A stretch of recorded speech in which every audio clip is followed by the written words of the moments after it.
Right, what are we going to do this morning? Good question. I know what we're going to do. It's going to be a bunch of little jobs. So I've got there. I've got to finish mounting him. So I've got some holes I need to drill out, so that'll be that.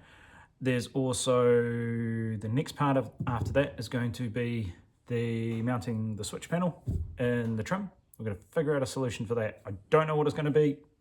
You're going to help me.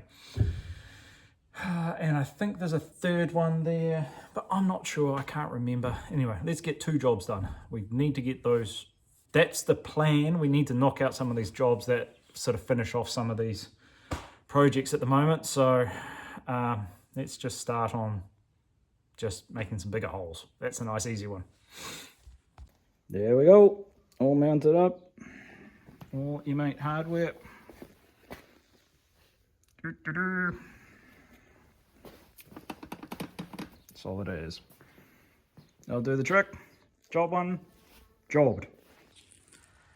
I'm trying to figure out the best way to mount this. Like, I could just get the epoxy out and set it in there permanently.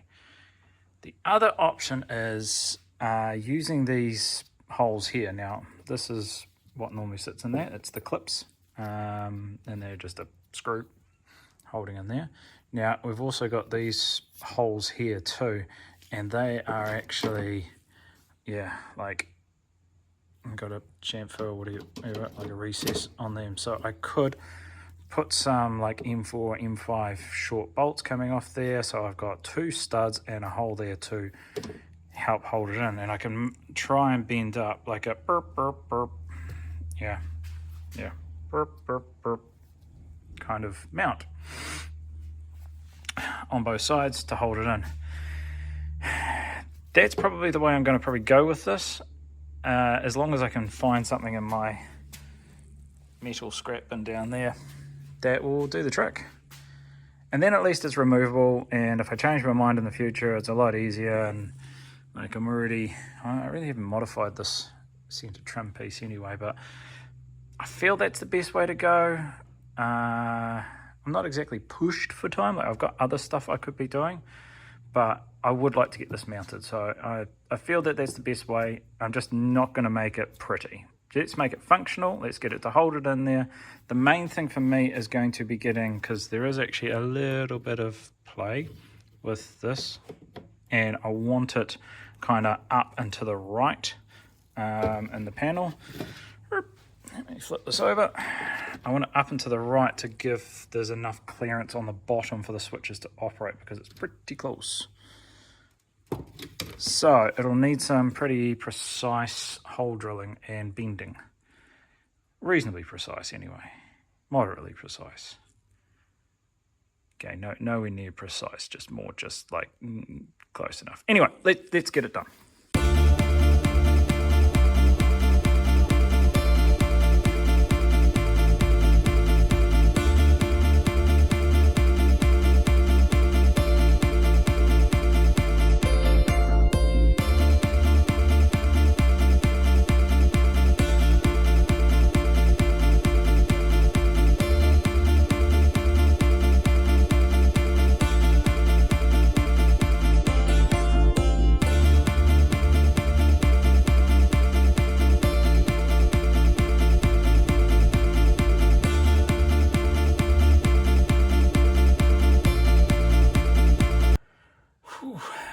Well, I had to drop tools just then and shoot off for a meeting that I was late for, so I got way too down the rabbit hole with this.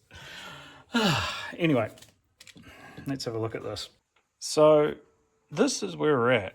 I've cut a little bit of a slit in there to allow it to... That's right. And it does a really good job of centering it actually, but where we're at now is I don't have another M4 nut. I'm going to have to go steal it off something, I'd imagine. But that does a really good job of centering. Right. There we go. Can't really tell you anything from this side, but pretty stoked with that, to be honest. Yeah, but because I've cut the slit in there when I bend it over, I'm already going to have the slit going across the hole, so I guess that might actually help with opening up the hole, and I've got to get these bends pretty damn perfect too. So it's going to be a matter of going through and scribing where I need the bend to happen, but that's going to be much better than trying to bond it. So I'm going to have to go and do a bit of a cleanup in here. I am running out of time really quickly. I do have tomorrow, day 2, Wednesday. So where I got to with this was, well, I've actually done a little bit of trimming already this morning, and sort of mounted using, it's really hard to see, these sort of M4 hex drive, Allen key drive ones with like nuts on the back, and sort of cut down to just like little tabs coming off to then mount into the trim panel. But what I was missing was, as you can see there, I was missing a nut on that corner there. So after about 15 minutes going everywhere in the household, the old random bucket produced that, my missing nut.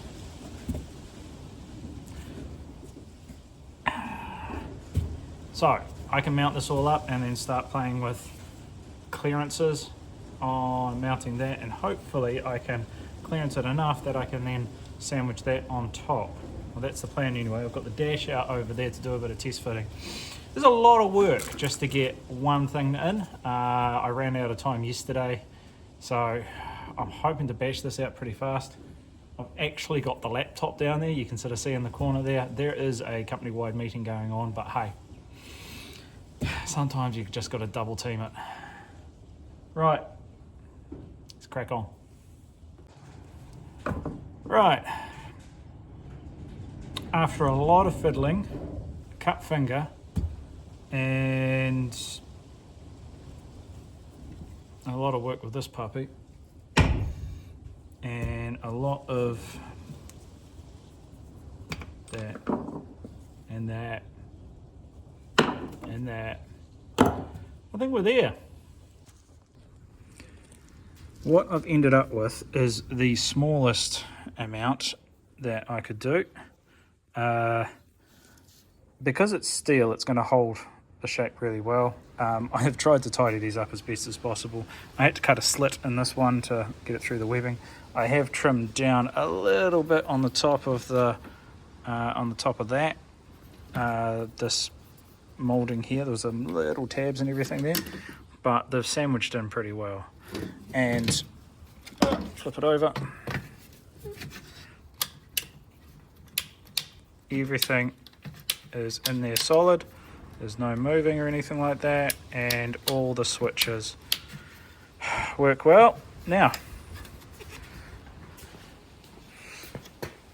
I'm going to make sure everything goes in here. So we got to go clip in there, clip in there. Oh, there it goes in there, and oh yes. So that is now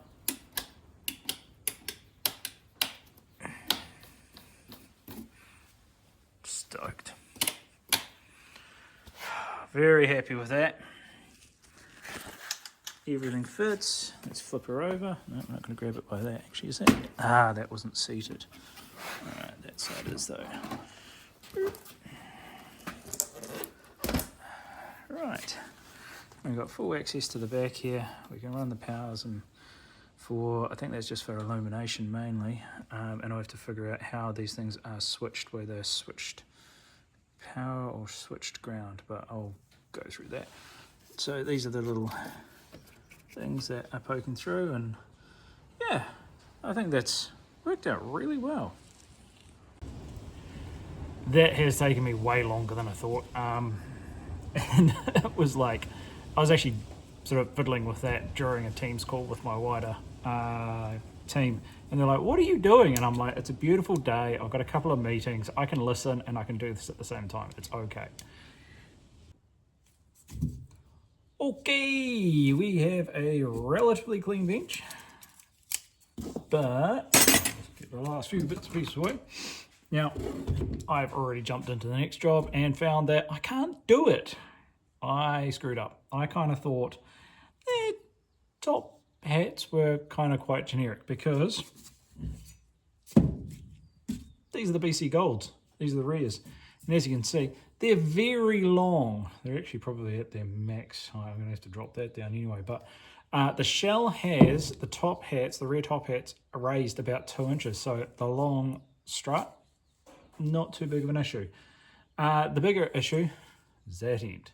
Now, that's way wider than the S13. So this is an S14. So what I thought, get a set of cheap coilovers, steal the top hats. They don't work. So, there we go. Now, the biggest issue is the different types. That's actually like a rubber bush, I think, at the top. That is actually a pillow ball joint, which I was thinking, oh, well, you know, that's maybe a little bit of it's pretty crusty. But the, and it looks like the shaft sizes are the same. Like looking at that and then looking at that, like the shaft size look the same. But this one here actually nicks down from there down to that thread. So that is actually a step down. I think it's probably go from M10 to M8 or M12 to M10. So because also, and the springs. Now the spring, the internal diameter on the spring is bigger on this one than it is on this one here. It's a skinnier spring, so that ain't gonna work. So if anyone out there has BC Gold S13 rear top hats, I do actually have a pair in the back of that, but I don't really want to take them out. Saphiro, C33, R32, all of those will work.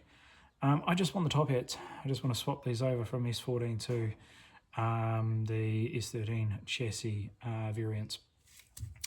So these can go in the wall of shame, and hey, if we ever need a pair of coilovers just to push a vehicle around, we've got some now. At least they didn't cost me much. Next project, and it's totally not necessary, but one of those things that I just want to, I don't know, it seems like an easy one to get done. I don't know whether I'm going to have time. I'm going to run out pretty quick, but this is it. Glove box. Now I've actually got the glove box mechanism here. I do have a latch that is in 2 pieces, and I actually bought this to steal this out of it, and this is actually the old one out of the other car. So what I'm hoping is that I can at least get this back together. No more nails there. Try and hope that it holds. I don't know, maybe I can try and brace the back as well, I'm not sure. And put it back together. I found these 2 doohickey mounts and also realized that mounting it is going to be interesting. I'll show you that right now. Here's the dash. Here's the glove box just sitting there. As you can see the little loop in there for the latch to go on. And you see we've got a hole here, and there is a steel piece that comes across here, and then mounts there. Well, this has been cut for a side intrusion. So we're going to have to get a little bit how you going with this in order to secure it on that side. Not too sure what I'm going to do at this point. I might leave that for another day. However, I will try and scout out some appropriate bits of... Yeah, so there's a locating pin there. The good thing is I can grab the piece of steel off the other car and see how that lays in here, and try and recreate it just out of the scrap bin over there. But anyway, let's see if we can get the latch in and done.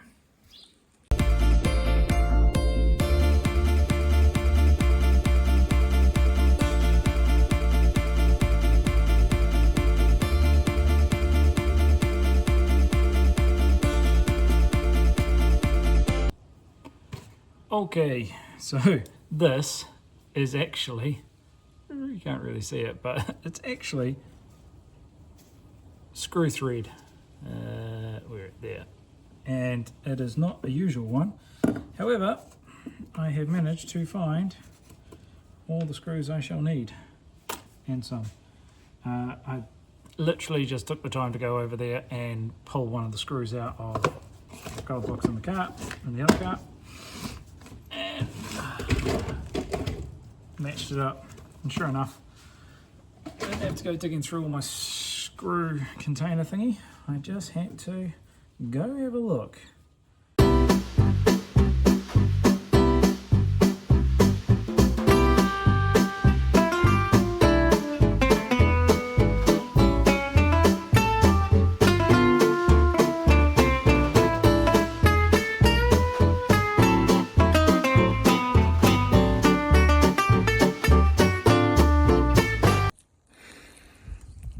All the screws in, latch mounted,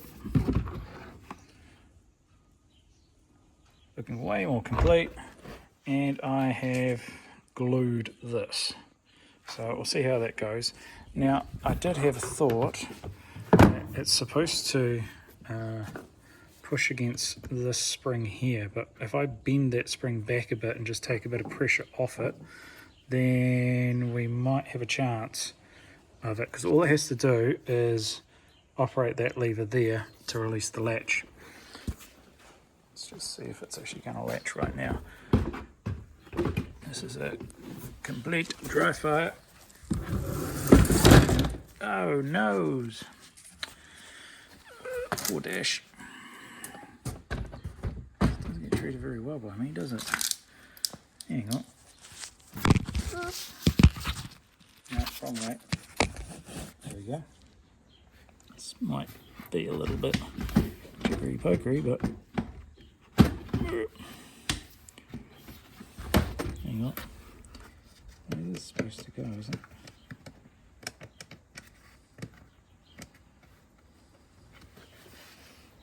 it? No, I guess it's already latched. There we go. Should be open now. So that would then mean this just goes click,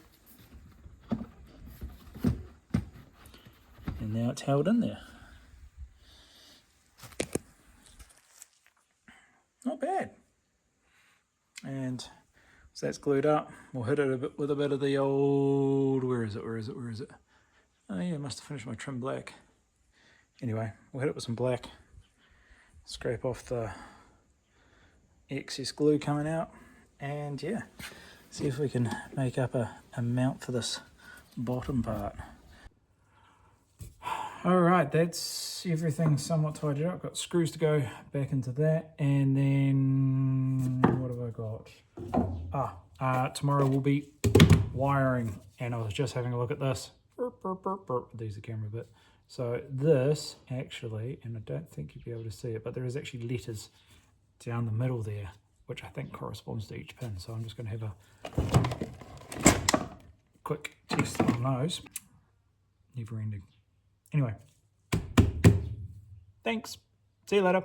Bye.